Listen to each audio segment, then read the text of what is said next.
अगर 1 करोड़ लोगों को नौकरी ये दे सकते हैं तो एक लंबे समय तक इन्हीं के परिवार के लोग बिहार की सत्ता में रहे। और उस वक्त कैसे नौकरियां बांटी गईं ये हम में से किसी को बताने की ज़रूरत नहीं है।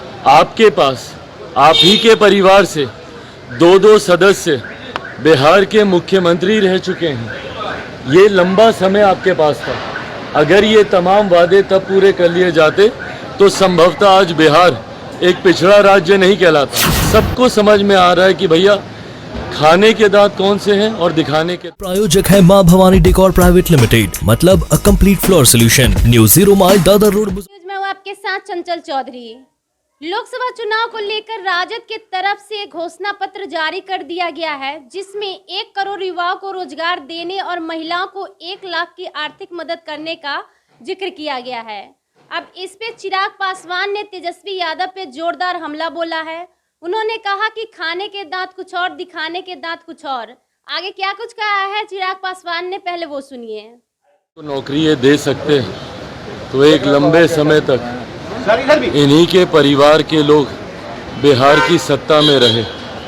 और उस वक्त कैसे नौकरियां बांटी गईं ये हम में से किसी को बताने की ज़रूरत नहीं है। चुनावी समय में वादे बड़े बड़े किए जाते हैं, बातें बड़ी बड़ी कही जाती हैं, पर हकीकत जब खुद सत्ता में आते हैं तो उसके बाद पता चलता है। फिर बहाने बनाए जाते हैं, फिर कहा जाता है कि हमने गठबंधन की सरकार नहीं तो अपनी सरकार के लिए कहा था। ये तमाम बातें कही जाती हैं। हकीकत है आज की तारीख में ये लोकसभा के चुनाव हो रहे हैं और लोकसभा के चुनाव में बिहार की जनता ये मन बना चुकी है कि पुनः तीसरी बार मौजूदा प्रधानमंत्री जी को ही देश का प्रधानमंत्री बनाना है।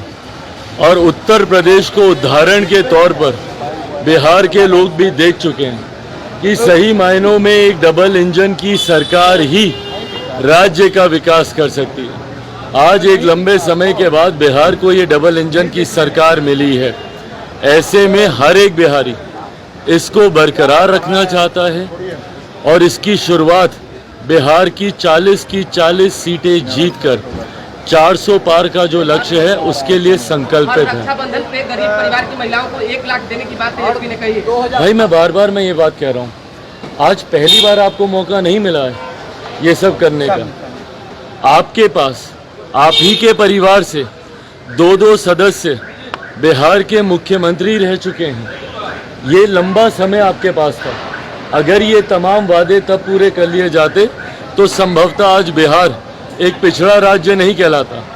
तो ये सबको समझ में आ रहा है कि भैया खाने के दांत कौन से हैं और दिखाने के दांत कौन से।